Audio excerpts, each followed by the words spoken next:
The sharp crack of splintering wood shattered the silence of the Wyoming winter night, jolting Darlene Nielsen awake seconds before her world collapsed around her. The blizzard that had raged for 3 days straight had finally claimed its prize, her modest cabin on the outskirts of Dalhart, crushed beneath the merciless weight of snow that had accumulated on the roof like a predator waiting to pounce. In the winter of 1879, the Wyoming Territory was unforgiving to those who dared to live alone, especially a 24-year-old schoolteacher who had inherited her uncle's homestead after his passing the previous spring. Darlene had arrived from Boston with dreams of independence and the promise of a teaching position at Dalhart's newly established schoolhouse. Her uncle's cabin, though humble, had represented freedom from the stifling expectations of her family back east. Now, as the timber beams groaned and gave way above her, Darlene had only a moment to roll from her bed before the roof caved in entirely. The crushing weight of snow and would force the air from her lungs as darkness closed in from all sides. Her last conscious thought was a desperate prayer that somehow, someone would find her before the cold took what little life remained in her trapped body. Miles away, Wyatt Vance pulled his coat tighter around his broad shoulders as he urged his horse through the deepening snow. At 32, the former cavalry scout turned rancher had seen enough Wyoming winters to know this one was among the worst. He'd ridden out before dawn to check on his most distant grazing lands and the line shacks where some of his hands might be weathering the storm. "Come on, Trask," he urged, his chestnut gelding forward, the horse's breath creating plumes of white in the frigid air. "Just one more stop, then we'll head back to the ranch." Wyatt had built his small cattle operation from nothing after the war, working as a scout for the cavalry until he'd saved enough to purchase land outside Dalhart. The townsfolk respected him for his fair dealings and quiet manner, though few knew much about the man behind the stoic exterior. The war had left its scars, both visible and invisible, and Wyatt preferred the company of his horses and cattle to most people. The wind had died down, but the temperature had plummeted even further, making the snow beneath Trask's hooves crunch with each step. Wyatt squinted against the blinding whiteness, looking for landmarks to guide him. When he spotted a thin wisp of smoke in the distance, or rather, the absence of it where he expected to see it rising from the schoolteacher's cabin chimney, something unsettled him. Miss Nielsen had arrived in the spring, bringing with her Eastern refinement and a quiet determination that had earned reluctant respect from the frontier community. Wyatt had spoken to her only a handful of times, usually when their paths crossed in town, but he'd noted her fierce independence and the gentle way she handled even the most unruly students. "Something's not right," he murmured, changing direction and nudging Trask toward the small homestead. As he drew closer, his heart sank. Where the cabin should have stood proud against the white landscape, there was only a depression in the snow, broken timbers jutting out like bones from a grave. Wyatt dismounted before Trask had fully stopped, boots sinking deep into the snow as he rushed toward the ruins. "Miss Nielsen," he called, his voice seeming small against the vast whiteness surrounding them. "Miss Nielsen, can you hear me?" Only silence answered, punctuated by the creaking of broken wood beneath the weight of snow. Wyatt's mind raced. How long had the cabin been collapsed? Had anyone else noticed? Was she even inside when it happened? With no time to waste on questions, Wyatt began to dig with his gloved hands, tossing aside chunks of snow and splintered wood. He worked methodically, moving from where he estimated the front door would have been toward where the small bedroom had been situated at the rear of the cabin. His fingers grew numb despite his gloves, and his breath came in sharp gasps as he exerted himself in the freezing air. After what felt like hours, but was likely only 20 minutes, Wyatt uncovered a patch of fabric, the quilt from Miss Nielsen's bed. Renewed urgency drove him to dig faster, carefully moving aside a fallen roof beam to reveal a pale hand. "Miss Nielsen," he called again, gentler this time, as he worked to free her from the debris. Her face came into view, eyes closed, skin ashen except for an angry red gash across her forehead. Snow clung to her long auburn hair, and her nightdress was soaked with melting snow. Wyatt pressed his fingers to her neck, holding his breath until he felt the faint but steady pulse beneath her skin. Her eyelids fluttered, and a soft moan escaped her lips. Relief flooded through Wyatt as he carefully cleared more debris from around her body, assessing for broken bones before attempting to move her. "Don't try to move yet, Miss Nielsen," he said, his voice rough with emotion and exertion. "You're breathing. That's enough for now." Darlene's eyes opened slowly, confusion clouding the deep green irises as she tried to make sense of what had happened. "Mr. Vance?" she whispered, her voice barely audible. "Yes, madam. Your cabin collapsed under the snow. I'm going to get you out of here." The schoolteacher attempted to nod but winced in pain. "I can't feel my legs," she murmured, fear evident in her voice. "The cold," Wyatt assured her, though he couldn't be certain. "We need to get you warm." He continued to clear debris until he could assess her entire body. Finding no obvious broken bones, he wrapped her in the relatively dry portion of her quilt before carefully lifting her from the wreckage. Trask nickered nervously as Wyatt approached with his burden. "It's all right, boy," he soothed the horse while trying to figure out how to transport the injured woman safely. His ranch was closest, but still a good 5 miles away over difficult terrain. "My saddlebags," Darlene mumbled against his chest, her teeth beginning to chatter violently. "Important papers." "Your life is more important than papers, Miss Nielsen," Wyatt replied firmly. "We need to get you somewhere warm before frostbite or worse sets in." Despite her weak protests, Wyatt managed to settle her in front of him on Trask's saddle, supporting her with one arm while holding the reins with the other. The ride would be slow and treacherous, but he had no choice. The schoolteacher's life depended on reaching shelter soon.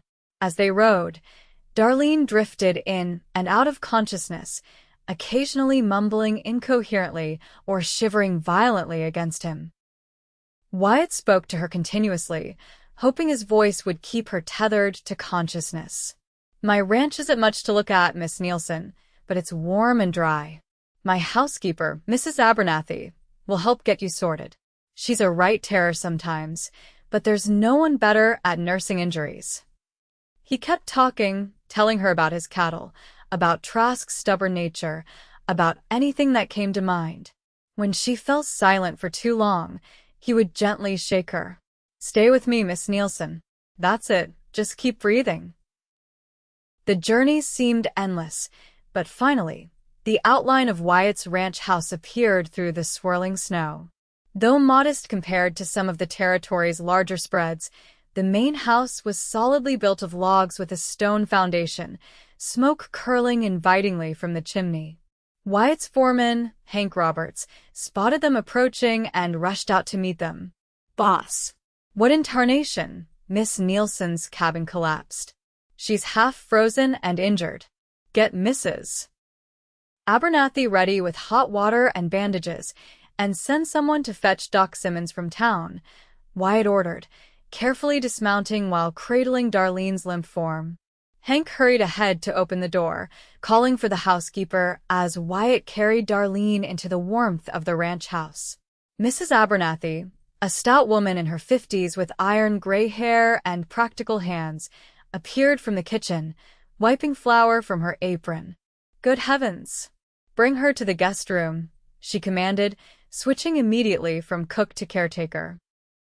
"Hank, stoke that fire until it's blazing, then ride for the doctor. And you, Mr. Vance, once you've set her down, make yourself scarce while I get her out of these wet things." Wyatt carried Darlene to the small but neat guest room and gently laid her on the bed. Her eyelids fluttered open briefly, confusion and fear evident in her gaze.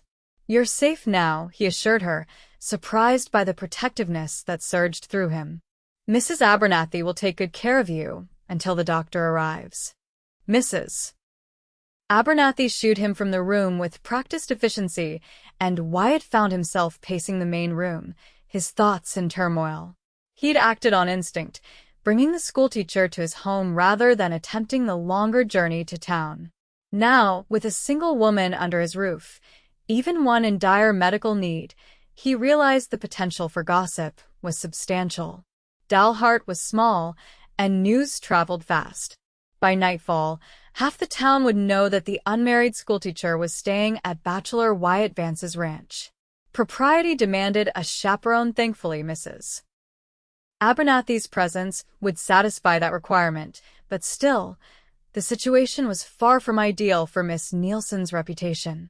An hour passed before Mrs. Abernathy emerged from the guest room, her expression grim but determined. "She's warming up, poor thing, but that gash on her head needs stitching, and I'm worried about the bruising on her back and legs.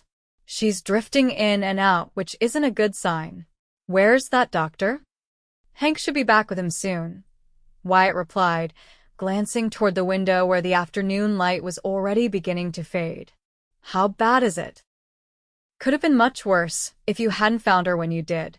Another hour in that cold." Mrs. Abernathy left the sentence unfinished, her meaning clear. "She's asking for you, though I told her to rest." Surprised, Wyatt hesitated. "Is that appropriate?" Mrs. Abernathy fixed him with a stern look. "The girl's injured and frightened, Mr. Vance. I'll be right there in the room with you. Now go ease her mind so she can rest easier." Properly chastised, Wyatt nodded and made his way to the guest room. Darlene was propped up against several pillows, her auburn hair loose around her shoulders, face pale except for the angry red gash on her forehead. She'd been dressed in one of Mrs. Abernathy's nightgowns, far too large for her slender frame, making her appear even more vulnerable. "Mr. Vance," she greeted him, her voice weak but clearer than before. "I wanted to thank you." Wyatt removed his hat, suddenly aware of his disheveled appearance, clothes still damp from the snow, hair unkempt from the long ride. "No need for thanks, Miss Nielsen. Anyone would have done the same." "But anyone didn't. You did." Her green eyes, though glazed with pain, held his steadily. "You saved my life." Uncomfortable with her gratitude, Wyatt shifted his weight. "The doctor's on his way. In the meantime, is there anyone you'd like us to notify? Family back east, perhaps?" Darlene's expression clouded. "No. There's no one." She attempted to adjust her position and winced sharply, a small gasp escaping her lips. "Try not to move," Wyatt advised, taking a step closer to the bed before catching Mrs. Abernathy's watchful eye and stopping himself. "Doc Simmons is the best in the territory. He'll have you fixed up in no time." "And then what?" Darlene asked quietly, vulnerability creeping into her voice. "My home is gone. My belongings." The reality of her situation struck Wyatt anew. The schoolteacher had lost everything: shelter, clothing, personal items, all buried beneath the snow and rubble of her collapsed cabin. With winter in full force, rebuilding immediately was impossible. "We'll figure something out," he promised, surprised by his own conviction. "The town will help. Folks here look after their own, and you're one of us now." A faint smile touched Darlene's lips before pain clouded her features again.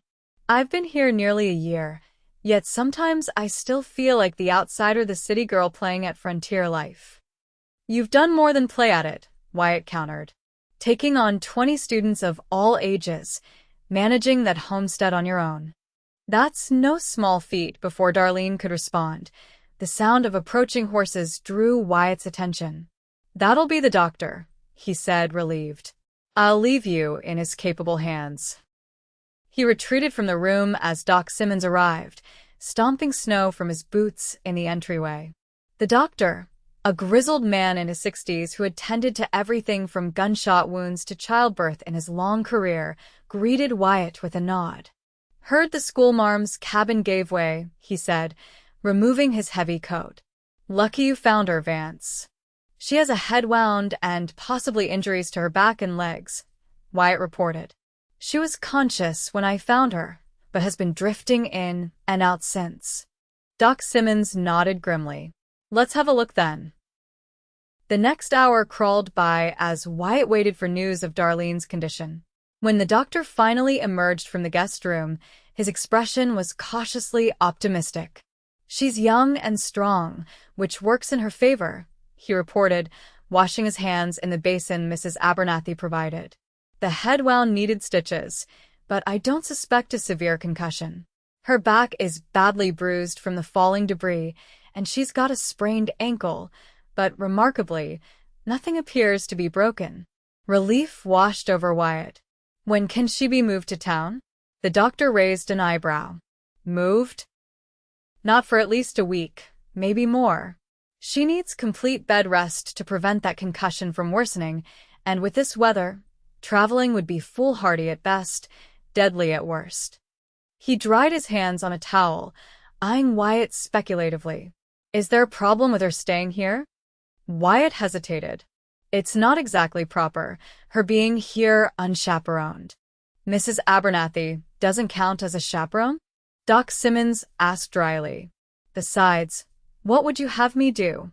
The boarding house is full with those railroad surveyors, and the weather's too dangerous for unnecessary travel." Recognizing the doctor's logic, Wyatt nodded reluctantly. "Of course she can stay. I just don't want her reputation compromised." "Her reputation won't matter much if she's dead from exposure," Doc Simmons pointed out bluntly. "I'll leave medicine for the pain and instructions with Mrs. Abernathy. I'll try to come back in a few days to check on her, weather permitting." After the doctor departed, Wyatt spoke briefly with Mrs. Abernathy about arrangements for their unexpected guest. The housekeeper, practical as always, had already begun planning. "The poor girl has nothing but the nightgown on her back," Mrs. Abernathy fretted. "I'll have my husband bring some of our daughter's things when he comes tomorrow. They might be a bit large, but they'll do until something better can be arranged." "And you'll stay on as chaperone?" Wyatt confirmed. "I can have a cot brought in for you to sleep in the guest room with her." Mrs. Abernathy nodded. "Of course, though I don't see what all the fuss is about. You're not exactly known for impropriety, Mr. Vance." Wyatt ran a hand through his hair, uncomfortable with the direction of the conversation. "It's Miss Nielsen's reputation I'm concerned with. She has to live in this town long after she recovers." The housekeeper's expression softened. "You're a good man, Mr. Vance. Now go get yourself cleaned up and something to eat. I'll sit with Miss Nielsen." The following days fell into a routine of sorts. Wyatt went about his ranch duties during the day, checking on Darlene briefly in the mornings and evenings, but otherwise keeping his distance. Mrs. Abernathy tended to the schoolteacher, reporting her gradual improvement to Wyatt during their meals. On the third day after the accident, a break in the weather allowed Wyatt to ride into Dalhart to inform the town council about Miss Nielsen's situation and the loss of her cabin. The news was met with concern, and Mayor Thompson immediately called an emergency meeting. "The school term doesn't resume for another 3 weeks, the mayor noted, stroking his beard thoughtfully. "We can organize a building party once the weather improves, but it'll be spring before a new cabin could be properly constructed." In the meantime, Wyatt pressed. "Well, she's welcome to stay with my family once she's well enough to travel," offered Mrs. Thompson, the mayor's wife. "Though our house is already quite full with the grandchildren staying through winter." Similar offers came from other council members, all well-intentioned but clearly challenging in various ways. Wyatt found himself reluctant to accept any of them on Darlene's behalf, though he couldn't quite articulate why. "For now, she needs rest and quiet," he said finally. "She's welcome to remain at my ranch until she's fully recovered, and then we can revisit more permanent arrangements." The council members exchanged glances, and Wyatt could practically see the wheels of gossip beginning to turn. Before anyone could voice concerns about propriety, he added, "Mrs. Abernathy is staying at the ranch as chaperone, of course." This seemed to satisfy most concerns, though Wyatt noticed Mrs. Thompson's speculative gaze following him as he left the meeting.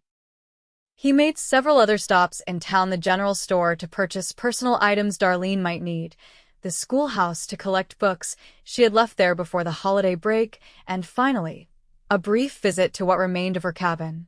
In the daylight, the devastation was even more apparent. The cabin's roof had completely caved in, crushing most of the furniture and belongings beneath it. Wyatt carefully picked through the accessible areas, salvaging what he could: a water-damaged photograph in a silver frame, a small jewelry box that had somehow remained intact, a few books protected by their position on a shelf that hadn't completely collapsed. These meager items he wrapped carefully in a clean blanket and secured to his saddle before heading back to the ranch. The short winter day was already fading toward dusk as he approached home, the windows of the ranch house glowing with warm lamplight against the gathering darkness. Inside, he found Mrs.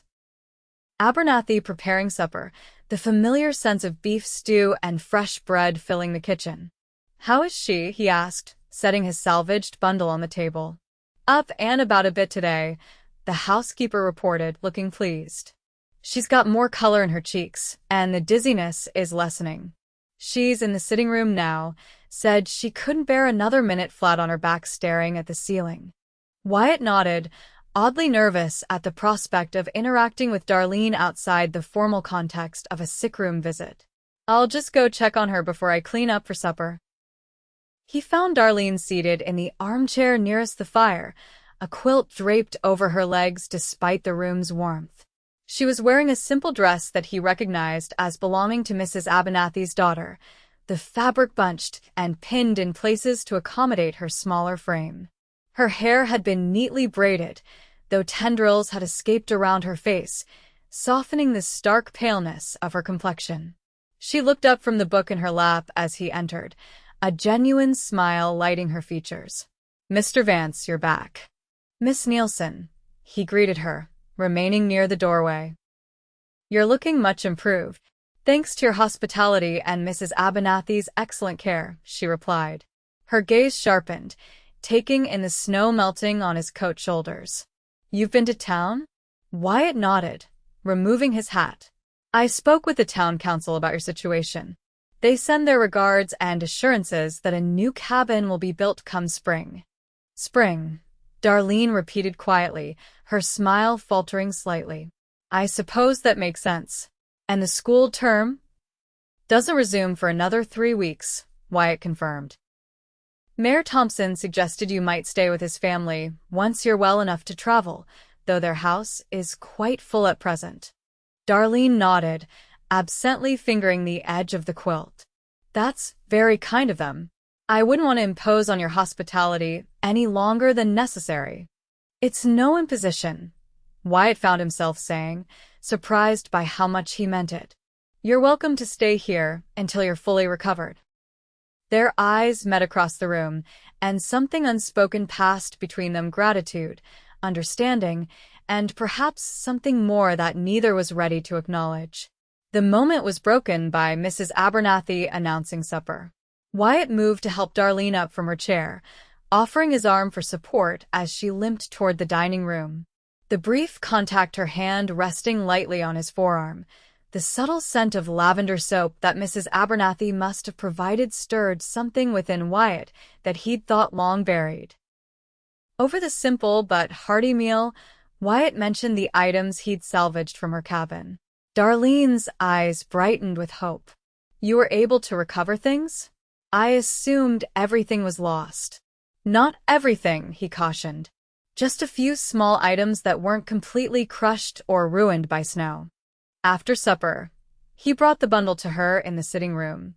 Darlene unwrapped it with trembling fingers, tears welling in her eyes as she discovered the photograph.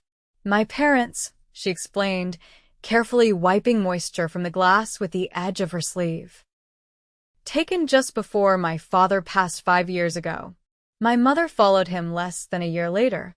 She examined the damaged frame with a sad smile. "This is why I came west, you know. There was nothing left for me in Boston except distant relatives who viewed me as a burden, a spinster schoolteacher to be pitted and perhaps married off to some suitable widower, if one could be found." Wyatt settled into the chair opposite her, drawn in by this glimpse into her past. "So you chose independence instead." "I chose life," she corrected gently. My uncle's letter offering me the teaching position here came like a gift from Providence. Most thought I was mad to accept, to travel alone to such a wild and uncivilized place, as my aunt called it. A wry smile touched her lips. Perhaps I was mad. Look where it's gotten me, homeless in the dead of winter, imposing on a stranger's kindness. We're hardly strangers now, Wyatt pointed out. And you're not imposing. She looked up at him, vulnerability evident in her expression. Why are you being so kind to me, Mr. Vance? We've exchanged barely more than pleasantries in town before this. It was a fair question, one that Wyatt had been asking himself over the past few days. I suppose, he said slowly, it's because I respect what you're trying to do here. Making your own way, on your own terms. It's not so different from what brought me to Wyoming after the war. Darlene studied him with open curiosity. You fought in the war between the states. Wyatt nodded, his hand unconsciously moving to his left shoulder, where a Confederate bullet had torn through flesh and muscle. Union cavalry. Afterwards, the East felt confining. Too many memories, too many ghosts. So you came west to outrun them, Darlene surmised. To outride them, Wyatt corrected with a faint smile. Turns out ghosts can keep pace with even the fastest horse. Their conversation continued into the evening, discovering shared experiences despite their different backgrounds. Both had lost parents, both valued independence, both found solace in books and quiet contemplation. By the time Mrs. Abernathy suggested Darlene should retire for the evening, Wyatt realized they'd talked for hours, the most extended conversation he'd had with anyone in years. As the days passed, Darlene's strength gradually returned. The doctor visited again, pronounced her concussion healing well, and removed the stitches from her forehead. The angry red gash faded to a thin line that would eventually become a faint scar partly hidden by her hairline. Her ankle improved enough that she could move around the house with the aid of a cane Wyatt had carved for her from a piece of ash wood. Their evenings fell into a comfortable pattern supper with Mrs. Abernathy, followed by conversation or reading by the fire in the sitting room. Sometimes Wyatt would read aloud from one of his books while Darlene mended clothing or worked on lesson plans for the upcoming school term. Other evenings, they played chess, with Darlene proving to be a surprisingly strategic opponent. One evening, nearly 2 weeks after the accident, Wyatt returned from checking on a pregnant heifer to find Darlene in the kitchen, flour dusting her borrowed dress as she worked alongside Mrs. Abernathy to prepare supper. Miss Nielsen insisted on helping. Mrs. Abernathy explained with a mixture of exasperation and approval. Though I told her she's still meant to be resting. I've rested quite enough, Darlene countered, kneading dough with confident movements. Besides, I can't expect others to continue doing everything for me. I need to be useful. Wyatt leaned against the doorframe, watching the two women work. There was something deeply appealing about the domestic scene, the warm kitchen, the mingled sense of baking bread and simmering stew, the way Darlene seemed to fit so naturally into the space. The weather's supposed to break tomorrow, he mentioned casually. Road to town should be passable if you're feeling up to a trip, Miss Nielsen. Might do good to get some fresh air. Darlene looked up, a smudge of flour on her cheek that Wyatt had to resist the urge to brush away. I'd like that very much, Mr. Vance.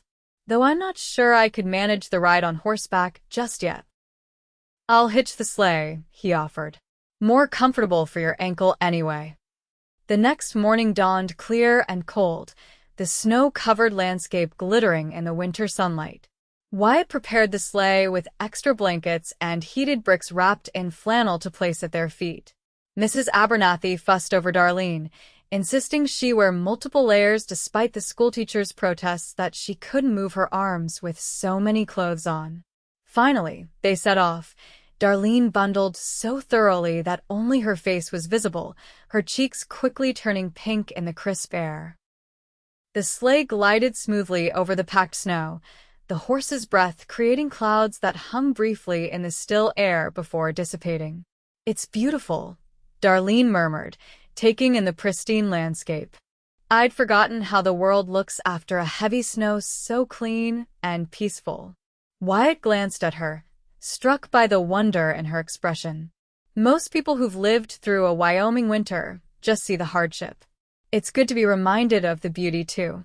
Their arrival in Dalhart caused a small sensation.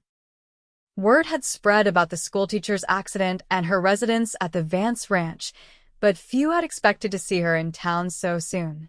As Wyatt helped her down from the sleigh, they were quickly surrounded by well-wishers. "Miss Nielsen, we've been so worried about you," exclaimed Mrs. Thompson, the mayor's wife, approaching with several other ladies from the town council. "How are you faring, my dear?"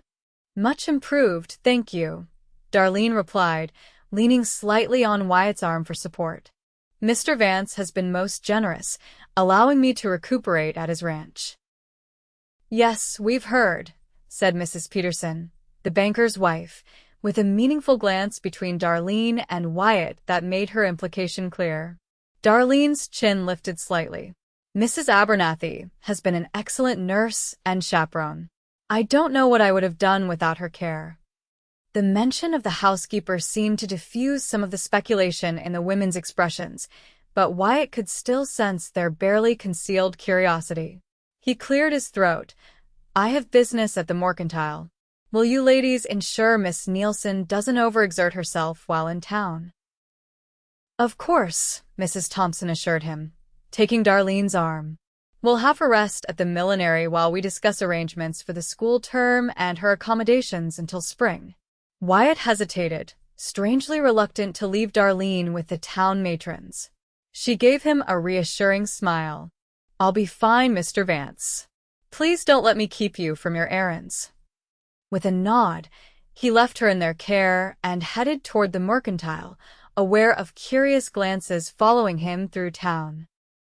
Inside the store, he found himself selecting items with Darlene in mind: a warm shawl in a deep green that would complement her eyes, paper and pencils for her lesson plans, a small collection of hairpins to replace those lost in the cabin collapse.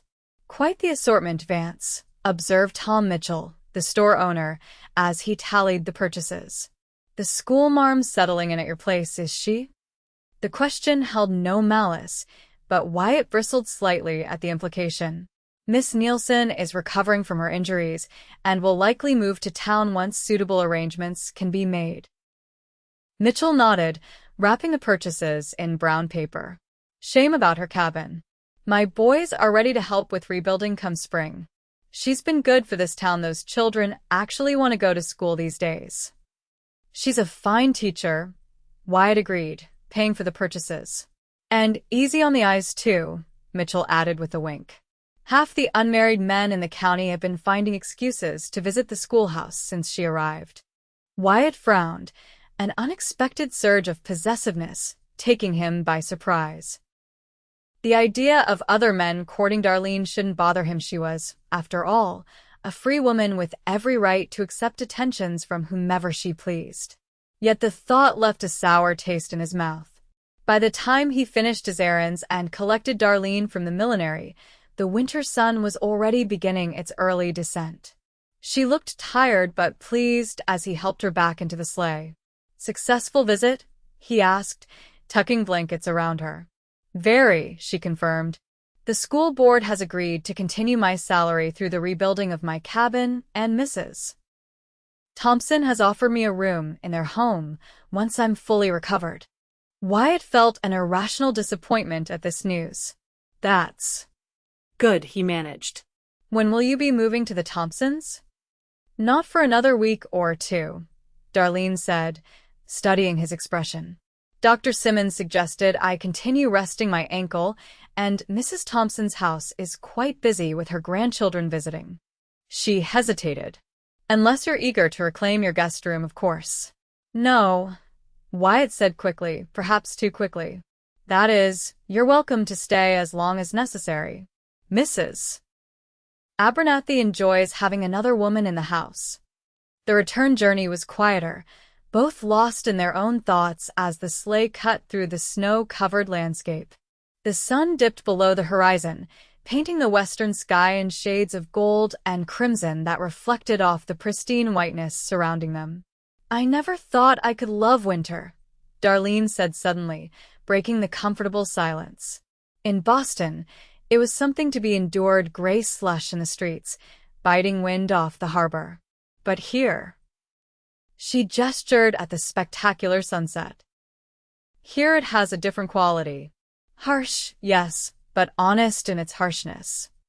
Wyatt glanced at her, struck by the way the fading sunlight illuminated her profile, casting her features in soft gold. Wyoming doesn't pretend to be gentle. What you see is what you get. "I appreciate that quality in a place," Darlene said softly.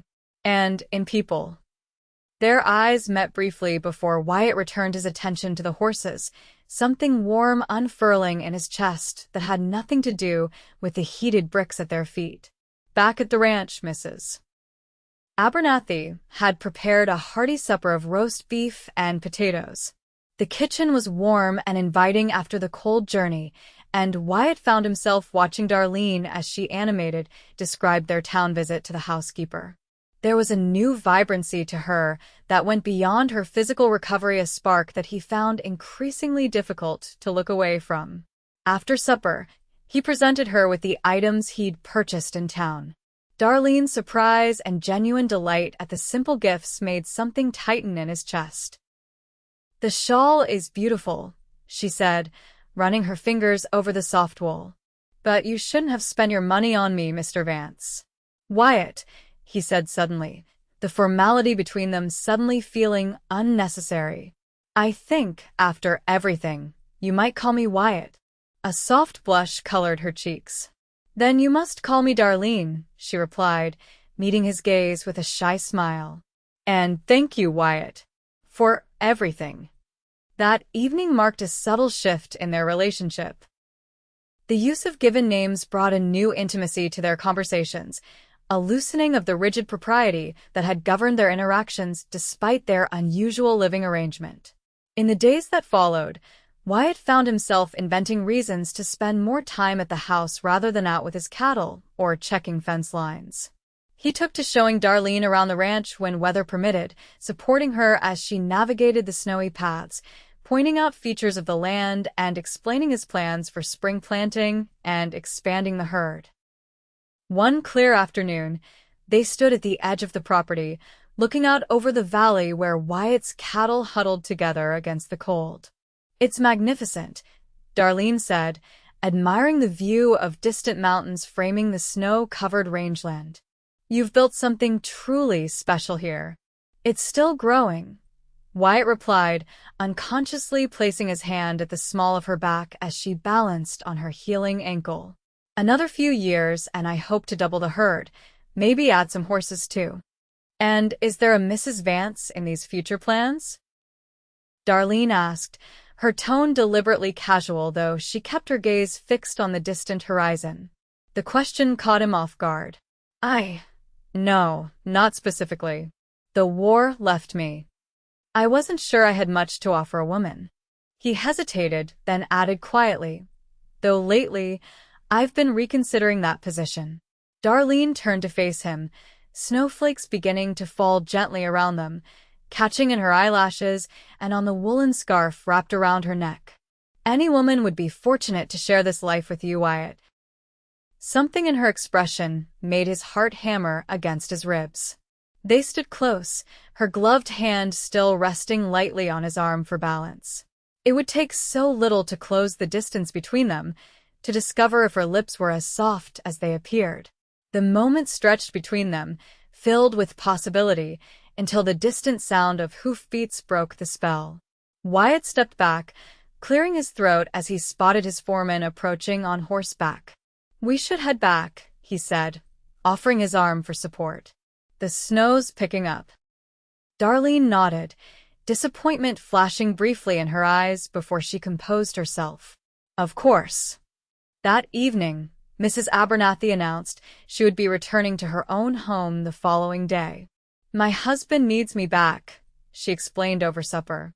"The poor man can barely boil water without supervision, and he's been alone for nearly 3 weeks now." Wyatt frowned. But Miss Nielsen Darlene still needs a chaperone. Does she? Mrs. Abernathy raised an eyebrow. She's healing well, mobile enough to care for herself with minimal assistance. And Mrs. Thompson mentioned today that her grandchildren left yesterday, so her home is much quieter now. Darlene set down her fork, looking between them. I wouldn't want to cause any inconvenience. If it would be better for me to move to the Thompsons tomorrow. No. Wyatt interrupted, more forcefully than he intended. Modulating his tone, he continued, That is, there's no need to rush your recovery. But without Mrs. Abernathy here, people will talk. Darlene finished for him, a hint of resignation in her voice. They already are, from what I gathered in town. Mrs. Abernathy snorted. People always talk. Question is, do you care what they say? An uncomfortable silence settled over the table as the implications of the question hung in the air. Finally, Wyatt spoke. Your reputation matters, Darlene. I won't be the cause of its ruin. My reputation, she repeated thoughtfully. I left Boston partly to escape the constraints of reputation, the endless rules about what a proper lady could or couldn't do, whom she could speak to, how she must behave at all times. She met his gaze steadily. I came west for freedom, Wyatt. Freedom to make my own choices, including whom I allow to define my worth. Her words resonated deeply with him, echoing his own reasons for choosing this life. Still, concern lingered. The frontier has different rules, but they exist nonetheless. Especially for a schoolteacher entrusted with children's education and moral guidance. True enough, she conceded. So, it seems I have a choice to make.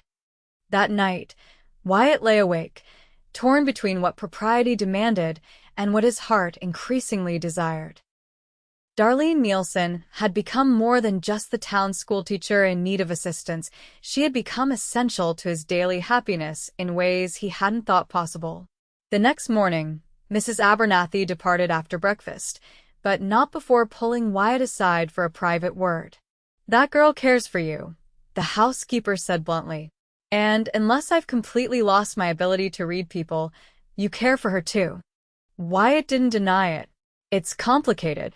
Only because you're making it so, Mrs. Abernathy retorted. Life's too short and too hard out here to waste time dancing around feelings. If you want her, court her properly. If you don't, help her move to the Thompsons today and be done with it. With those words of wisdom ringing in his ears, Wyatt found Darlene in the sitting room, a book open on her lap, though her gaze was directed out the window at the freshly fallen snow. We need to talk, he said, settling into the chair across from her. Yes, I suppose we do. She closed her book, meeting his gaze directly. I've been thinking about what to do, now that Mrs. Abernathy is gone. As have I, Wyatt admitted. He took a deep breath. Darlene, I find myself in an unusual position. When I found you in that collapsed cabin, all I wanted was to ensure your survival. I never expected. He paused, searching for the right words. You never expected to feel something more? She suggested gently. He nodded, relief washing over him at her understanding. Exactly. These past weeks, having you here, talking with you each evening, seeing your strength and determination. I've come to care for you deeply. Darlene's expression softened, a smile playing at the corners of her mouth. I've come to care for you too, Wyatt. More than I thought possible in such a short time. Then let me court you, he said, the words coming easier now. Properly, with the town's knowledge. You can move to the Thompsons as planned, and I'll call on you there, take you to church socials, drive you to school in the morning if you'd like. Her smile widened. I would like that very much. Relief and joy mingled in Wyatt's chest. Then it settled. I'll take you to the Thompsons this afternoon and begin my courtship this very Sunday at church. Darlene laughed, the sound warming the room. You're very decisive once you make up your mind, aren't you? Life's too short not to be, he replied, echoing Mrs. Abernathy's sentiment. especially when you find something worth pursuing. True to his word, Wyatt delivered Darlene to the Thompson residence that afternoon, along with her few salvaged possessions and the items he'd purchased for her in town. Mayor Thompson and his wife welcomed her warmly, showing her to a comfortable room on the ground floor that would accommodate her healing ankle. As Wyatt prepared to leave, Darlene walked him to the door. "Sunday seems very far away," she said softly, mindful of Mrs. Thompson bustling about in the nearby kitchen. "It does," he agreed, reluctant to part from her. "But I suspect the Thompsons might welcome a dinner guest this evening, if you were to suggest it." Her eyes brightened at the idea. "I'll be sure to mention what an excellent neighbor you've been, and how proper it would be to express our gratitude." Wyatt's formal courtship of Darlene began that Sunday as promised, when he arrived at the Thompson home to escort her to church services. The town watched with interest and generally approval as the reserved rancher and the Eastern schoolteacher sat side by side in the small church, their shoulders occasionally touching during hymns. Over the following weeks, as winter slowly released its grip on the Wyoming landscape, their courtship flourished. Wyatt called on Darlene regularly, bringing small gifts, a book of poetry, wildflowers that had emerged through melting snow, a carved wooden box to hold her hairpins. They attended community gatherings together, and Wyatt often drove her to and from the schoolhouse once classes resumed in February. By March, when the first serious planning began for rebuilding Darlene's cabin, rumor had it that the construction might not be necessary after all. These whispers gained credence when Wyatt was seen emerging from the jeweler's shop in Cheyenne after a cattle sale trip. On a mild April evening, with the first green shoots of spring pushing through the thawing earth, Wyatt took Darlene on a ride to his ranch. They stopped at the spot where they had nearly kissed months earlier, the view now transformed from pristine white to the first hints of prairie green. "I brought you here for a reason," Wyatt said, helping her down from the wagon. Her ankle had long since healed, but he cherished any excuse to hold her close. "Did you?" Darlene smiled, her green eyes sparkling with anticipation. "It's a lovely view." "It is," he agreed, taking both her hands in his. "But that's not why we're here. This spot, where we stood in the snow that day, is where I first realized I was falling in love with you." Her breath caught. Though their courtship had been progressing steadily, neither had spoken those words aloud until now. "I love you too," she whispered, squeezing his hands. Wyatt reached into his pocket and withdrew a small velvet box. "I had planned a more eloquent speech, but now that the moment's here, I find simple truth serves better." He opened the box to reveal a delicate gold ring set with a small diamond. "Darlene Nielsen, would you do me the honor of becoming my wife?" Tears welled in Darlene's eyes as she nodded emphatically. "Yes, Wyatt. Yes, I will marry you." He slipped the ring onto her finger, then drew her into his arms for their first kiss, tender at first, then deepening with a passion they'd both restrained during their proper courtship. When they finally parted, both were breathless. "I never thought I'd be grateful for a collapsed cabin," Darlene said with a soft laugh, resting her head against his chest. "When I dug you out that day and found you still breathing," Wyatt murmured into her hair, "I thought that was enough that you were alive, and that was all that mattered. I had no idea how much more life had in store for us both." They married in June, with wildflowers decorating the small church and the entire town of Dalhart in attendance. Mrs. Abernathy cried unabashedly throughout the ceremony, later claiming credit for bringing the couple together through her timely departure from chaperone duties. The cabin that had been started for Darlene was instead finished as a guest house on Wyatt's ranch, useful for when relatives visited or for housing an occasional ranch hand during busy seasons. Darlene continued teaching at the Dalhart School, riding in with Wyatt when weather permitted or staying in town with the Thompsons during the worst winter storms. By their first anniversary, Darlene was with child, her slender frame just beginning to show the evidence of new life. She cut back her teaching to 3 days a week, using the extra time to transform Wyatt's functional bachelor quarters into a true home and to prepare for the baby's arrival. William Vance was born on a crisp January morning in 1881, with snow falling gently outside the bedroom window and his father pacing nervously in the sitting room. He had his mother's auburn hair and his father's strong features, and from his first lusty cry, he was the center of his parents' world. As Wyatt held his son for the first time, watching Darlene's exhausted but radiant face, he was struck by how much his life had changed in just 2 years. From solitary rancher to husband and father, from a man running from ghosts to one embracing the future with open arms. "He's perfect," Wyatt whispered, sitting carefully on the edge of the bed to show Darlene their creation. "He is," she agreed, reaching out to touch the baby's tiny fingers. "Our little miracle." Spring came early that year, as if nature itself was celebrating the new life at the Vance Ranch. As the snow melted and the prairie burst into bloom, Wyatt often stood on the porch in the evenings, his son cradled in one arm, his wife leaning against his other side, watching the sunset paint the Wyoming sky in the same colors that had backdropped their first acknowledgement of feelings for each other. "Do you ever regret it?" he asked one such evening. "Coming west, enduring that terrible storm, losing your cabin?" Darlene looked up at him, the love in her eyes as clear as the day she'd accepted his proposal.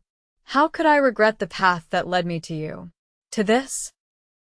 She gestured at their home, their land, their child. "Even with all the hardship?" "Especially with the hardship," she said firmly. "It revealed what truly matters." She stood on tiptoe to kiss him softly. "You were right that day you found me. I was breathing, and that was enough to start with. Everything since has been a gift beyond measure." As their son grew from infant to toddler, the Vance Ranch prospered. Wyatt's cattle operation expanded, and he added a small horse breeding program that quickly gained recognition for the quality of its stock. Darlene continued teaching, beloved by her students and respected throughout the county for her dedication to education. In the spring of 1883, their family grew again with the birth of a son they named James, after Darlene's father. The boys became inseparable as they grew, James todding after his older brother with unwavering devotion, William protective and patient with his younger sibling. The collapsed cabin that had brought Wyatt and Darlene together became a story told to their children, a reminder that sometimes what seems like disaster can be the beginning of something wonderful. Each winter, when the first heavy snow fell, Wyatt would hold Darlene a little closer, grateful for the storm that had changed the course of both their lives. By 1885, Dalhart had grown into a proper town with a railway station, several stores, and a new, larger schoolhouse where Darlene served as headmistress. The Vance family welcomed a daughter that year, naming her Eliza after Wyatt's mother. With her mother's green eyes and her father's quiet determination, she completed their family perfectly. As the children grew, so did the ranch and their love for each other. The hardships of frontier life, droughts, harsh winters, occasional illness only served to strengthen their bond, each challenge faced together with the resilience they developed since that fateful winter day. On the 10th anniversary of the cabin collapse, Wyatt surprised Darlene with a special gift, a locket containing a tiny fragment of wood from her original cabin, preserved and polished to a warm glow. Inside, he'd had engraved the words that had passed between them when he first found her. "You're breathing. That's enough." "To remind us," he said as he fastened it around her neck, "of how precious each moment is, and how something beautiful can emerge from even the darkest times." Darlene touched the locket reverently, tears shining in her eyes. "I'll never take it off," she promised. That evening, with their children safely asleep and the ranch house quiet around them, they sat together before the fire, much as they had during Darlene's convalescence all those years ago. Her head rested on his shoulder, his arm wrapped securely around her. "Do you ever wonder," she asked softly, What would have happened if you hadn't ridden by my cabin that day? Wyatt considered the question, his fingers idly stroking her hair, now threaded with a few strands of silver that he found just as beautiful as the auburn. I believe some things are meant to be, he said finally. If not that day, then another. Our paths were destined to cross. Darlene smiled, nestling closer to his side. A very romantic notion for a practical rancher. You've made a romantic of me, he admitted with a chuckle. One of your many accomplishments. As they sat in comfortable silence, watching the fires glow, both reflected on the journey that had brought them to this moment, from strangers to rescuer and rescued, to friends, to lovers, to the family they had become. Outside, snow began to fall again, blanketing their ranch in pristine white, but this time there was no fear, only appreciation for the beauty and the warmth they'd found together. I love you, Wyatt Vance, Darlene murmured, her eyes drifting closed with contentment. Every day, more than the last. And I love you, he replied, pressing a kiss to the top of her head. For as long as we're both breathing, and that's more than enough.